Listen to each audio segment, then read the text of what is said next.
Assalamualaikum warahmatullahi wabarakatuh. Perkenalkan, nama saya Muhammad Buran Jamaluddin dengan NBI 14122000183. Di sini saya akan mempresentasikan pengukuran produktivitas dengan pendekatan model prospek. Latar belakang yaitu PT Solusi Digital adalah perusahaan yang bergerak di bidang pengembangan perangkat lunak yang memiliki tantangan tersendiri dalam menjaga dan meningkatkan produktivitas tim pengembangnya. Dalam beberapa bulan terakhir, perusahaan menghadapi berbagai permasalahan yang berdampak pada keterlambatan penyelesaian proyek, meningkatnya biaya pengembangan, serta menurunnya kualitas produk yang dihasilkan. Kita akan memiliki beberapa permasalahan, yaitu yang pertama, permasalahan rasio produktivitas dan indeks produktivitas atau IP masing-masing aspek.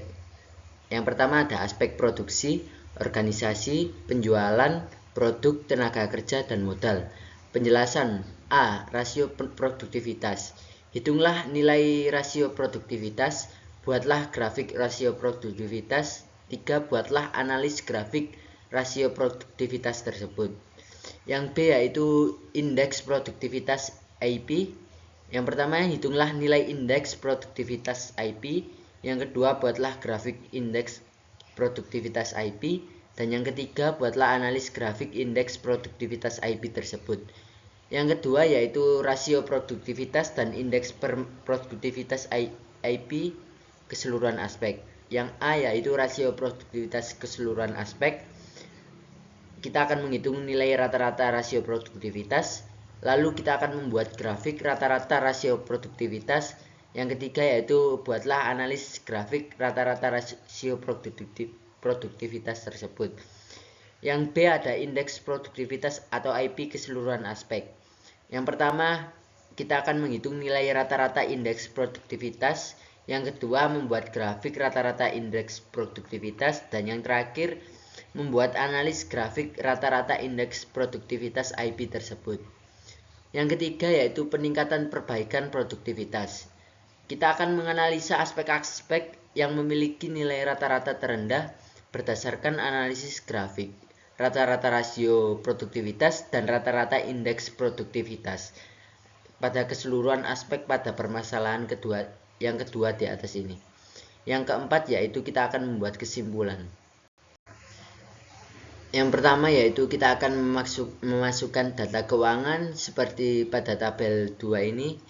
Yang pertama ada data keuangan produksi, yang kedua ada data keuangan organisasi, yang ketiga ada data penjualan, yang keempat ada produk, tenaga kerja, dan yang terakhir adalah data keuangan modal. Yang pertama ada aspek produksi, yaitu rasio produktivitas. Berdasarkan gambar grafik rasio produktivitas, maka dapat dianalisis beberapa kondisi sebagai berikut, yaitu rasio produktivitas produksi tertinggi adalah 1,89 pada bulan keempat. Yang kedua adalah rasio produktivitas produksi terendah, yaitu 1,81 pada bulan kelima. Dan yang terakhir ada rasio produktivitas produksi tengah-tengah, yaitu 1,87. Yang kedua yaitu ada indeks produktivitas dari aspek produksi. Berdasarkan gambar grafik indeks produktivitas produksi, maka dapat dianalisis beberapa kondisi sebagai berikut, yaitu indeks produktivitas IP produksi tertinggi adalah 101. Yang kedua, indeks produktivitas IP produksi terendah adalah 97. Dan indeks produktivitas IP produksi tengah-tengah antara tertinggi dan terendah adalah 100. Lalu ada aspek organisasi. Yang pertama, yang A yaitu rasio produktivitas. Berdasarkan gambar grafik rasio produktivitas organisasi di samping, maka dapat dianalisis yaitu rasio produktivitas organisasi tertinggi yaitu 3,81 pada bulan ke-12. Lalu rasio produktivitas organisasi terendah adalah 3,3 pada bulan ke-1. Dan yang terakhir rasio produktivitas organisasi tengah-tengah adalah 3,60. Lalu aspek organisasi indeks produktivitas. Yang pertama, berdasarkan gambar grafik indeks produktivitas organisasi, maka dapat dianalisis beberapa kondisi, yaitu indeks produktivitas organisasi tertinggi yaitu 101, indeks produktivitas organisasi terendah adalah 97, dan indeks produktivitas organisasi tengah-tengah antara tertinggi dan terendah adalah 100. Lalu ada aspek penjualan. Yang A, rasio produktivitas, yaitu berdasarkan gambar grafik rasio produktivitas penjualan, maka dapat dianalisis beberapa kondisi sebagai berikut, yaitu rasio produktivitas penjualan tertinggi adalah 4,88 pada bulan 12, rasio produktivitas penjualan terendah adalah 4,44 pada bulan pertama, dan rasio produktivitas penjualan tengah-tengah adalah 4,75. Lalu ada indeks produktivitas dari aspek penjualan. Berdasarkan gambar grafik maka dapat dianalisis sebagai berikut, yaitu indeks produktivitas IP penjualan tertinggi adalah 110, indeks produktivitas penjualan terendah adalah 100, dan indeks produktivitas penjualan tengah-tengah antara tertinggi dan terendah adalah 106. Lalu ada rasio produktivitas dari aspek produk. Berdasarkan gambar grafik rasio produktivitas produk, maka dapat dianalisis beberapa kondisi, yaitu rasio produktivitas produk tertinggi adalah 194 pada bulan kedua, 12, dan 14. Lalu ada rasio produktivitas produk terendah adalah 1,81 pada bulan kelima, dan yang terakhir ada rasio produktivitas produk tengah-tengah antara tertinggi dan terendah yaitu 1,92. Lalu indeks produktivitas dari aspek produk, yaitu pada gambar grafik indeks produktivitas aspek produk, maka dapat dianalisis beberapa kondisi, yaitu indeks produktivitas tertinggi adalah 104, indeks produktivitas produk terendah adalah 97, dan indeks produktivitas produk tengah-tengah antara tertinggi dan terendah adalah 102 dan 104.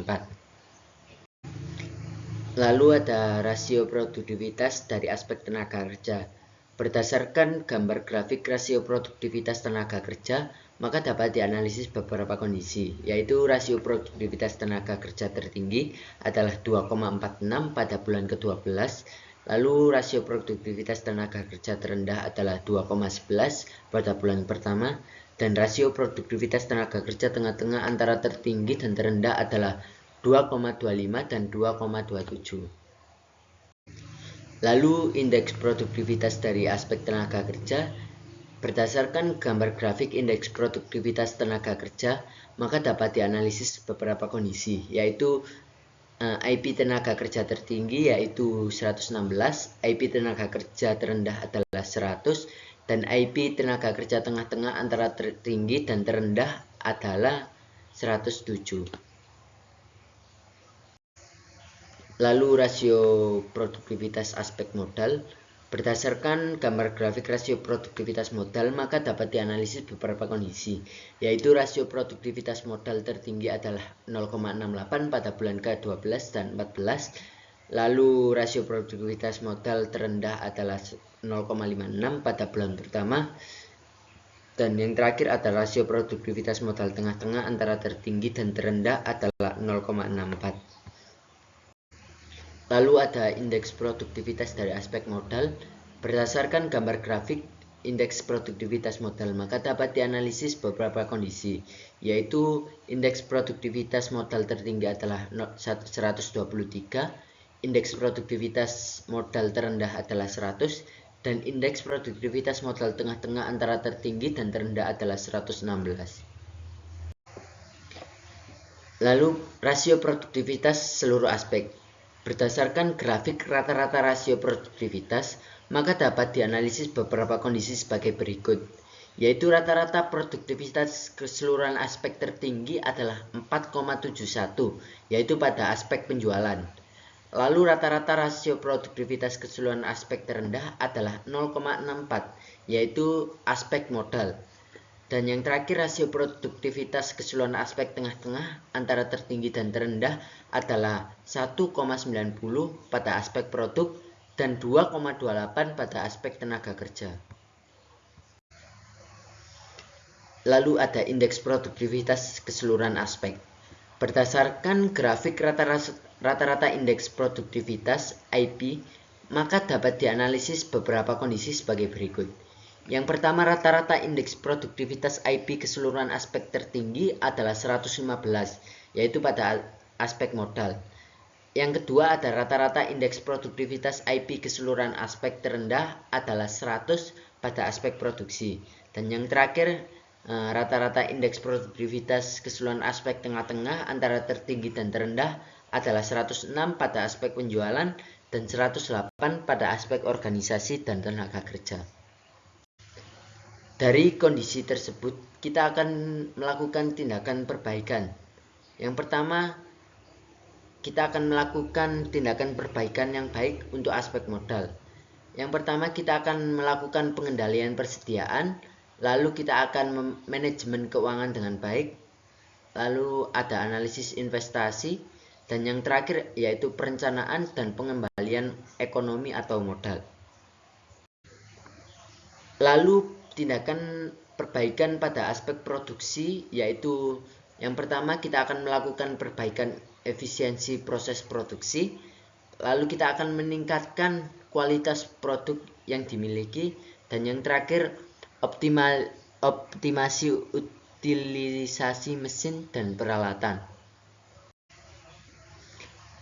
Pada kesimpulan dari presentasi saya, yaitu berdasarkan hasil pengukuran produktivitas menggunakan pendekatan prospek, diketahui bahwa rasio produktivitas terendah terdapat pada aspek modal yang menunjukkan bahwa pemanfaatan modal belum optimal dalam mendukung keseluruhan produktivitas perusahaan.